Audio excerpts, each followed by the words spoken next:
even on an ugly day like this one, some data center-related stocks keep making new highs.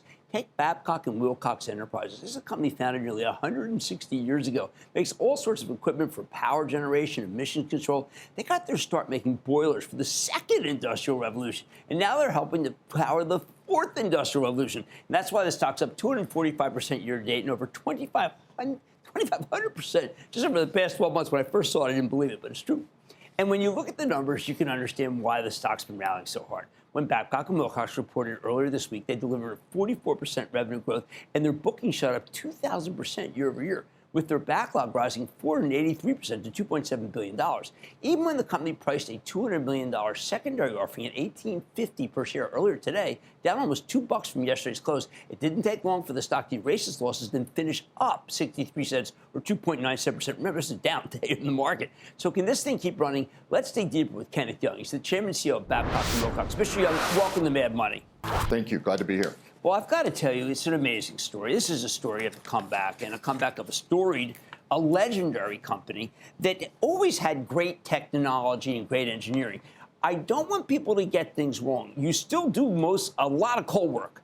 And the backlog, we can talk about data center, but first I just want to talk about coal, in part because we're not an anti-coal country anymore, so I don't want to overlook it. No, that's true. Babcock and Wilcox, as you mentioned, 160th year, and our tradition goes back supporting coal plants and power plants. In fact, the first one in New York over 160 years ago. So happy to celebrate that anniversary this year. But over 50% of our revenue still comes from supporting coal plants, not only in the United States, but around the world.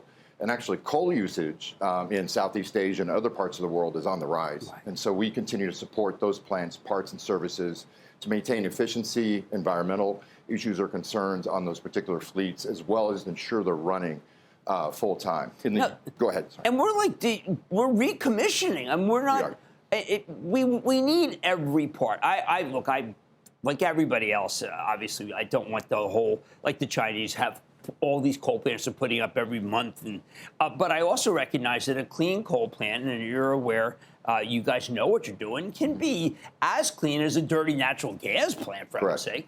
No, that's absolutely correct. The ultra supercritical coal plant can be in the same level of efficiency as a combined cycle or simple cycle natural gas plant in the long run. So there's value in keeping these coal fleets going in order to meet the consumer and industrial demand that's happening here in the U.S. and around the world. Okay. Now, I know, though, we have to understand is, like, for the secondary today, people are just very excited about your bookings. And they're looking at the bookings and looking at hyperscalers, looking at Applied Digital, which is a neo-cloud company that has a huge project with you, the Base Electron project. Maybe you can explain to people what the Base Electron project is. They might understand both the current that we just described and the future of Babcock and Wilcox. Sure. So Applied Digital set up Base Electron as an IPP, independent power provider, in order to provide electricity to meet the needs of the data centers. So in our particular case, our project with Base Electron, which is backstopped by Applied Digital, is going to provide just over 1.2 gigawatts of power. Which is huge. Which is huge. Using just traditional, as your point earlier, using 4 300-megawatt steam turbines and steam boilers to produce this power and electricity. So it's using traditional technology that's been around since 1950 in order to meet the demand of these data centers today in a very efficient fashion. But more importantly, we can provide that power in a much faster time period.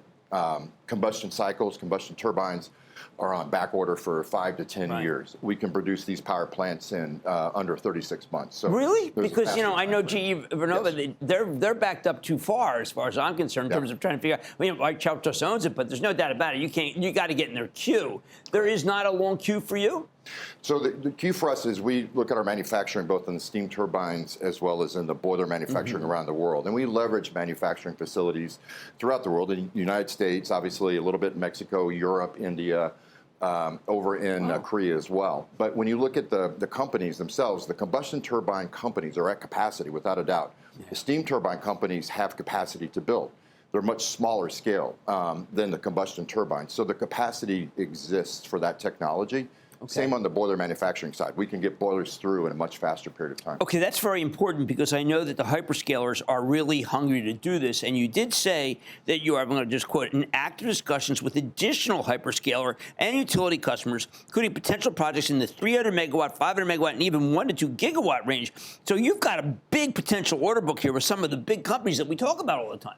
We do. We're excited about that, obviously supporting them. And as we work through the development of these opportunities, and some of this is also grounded in the fact that we can take our boilers and combine those with combustion turbines in the future. So, for example, we can put in a steam turbine today with a steam boiler today and produce, let's just say, 100 megawatts out of that particular unit. Okay. We can combine that in the future when the combustion turbine becomes available at 100 megawatt, combine that with that steam boiler and turbine, and now produce 200 megawatt from that particular site without increasing the land mass. And that's a real advantage for these hyperscalers and data centers and utilities in order to have a time to market and to produce power. Well, when did the big hyperscalers just rediscover you? I can't say discover you because they're around for so long. Because, I mean, in many ways, candidly, other than Bloom Energy, I don't know anyone else has capacity. Yeah, it's exciting for us, obviously, being around so long. And our brand equity, obviously, worldwide is very solid. Everybody knows who Babcock and Wilcox is. But it is exciting for us because the hyperscalers and other utilities obviously are looking at alternative solutions to provide power. And one of the fastest to market to be able to do that in something that is proven technology, which is the other important piece. When you talk about technology, it's been around since 1950. It's proven. So it works. We know it works. There's low risk on this technology. We can provide this technology faster, and it's becoming a much better alternative for the utilities and hyperscalers. There's a chance that you could be overwhelmed with orders. I mean, are you trying to figure out, you trying to game it correctly in some behind the meter? These are huge projects. No, it's a good point. So as we begin working on Base Electron or the Applied project and working with our manufacturers, one of the things that we started to do was secure capacity for the next project and the next project, right, to make sure that we had that capacity available to us. The other area that we're really focused on, which is a big issue for the U.S., is the construction labor. So the welders, the Boilermakers, the pipe fitters, and we have a very good relationship with the Boilermakers and working with them to try to figure out how we could train more and increase the number of welders and the availability, not necessarily in the next 2 years, but 3 to 5 years out. Well, I was going to ask you that. Going. I find that the gating factor with power is a gating factor, and the gating factor with power is often the workforce, because we don't produce these. We didn't look when your company started. These were the jobs, but we all got caught up in a kind of liberal education. We like liberal arts, but the jobs are what you have, correct?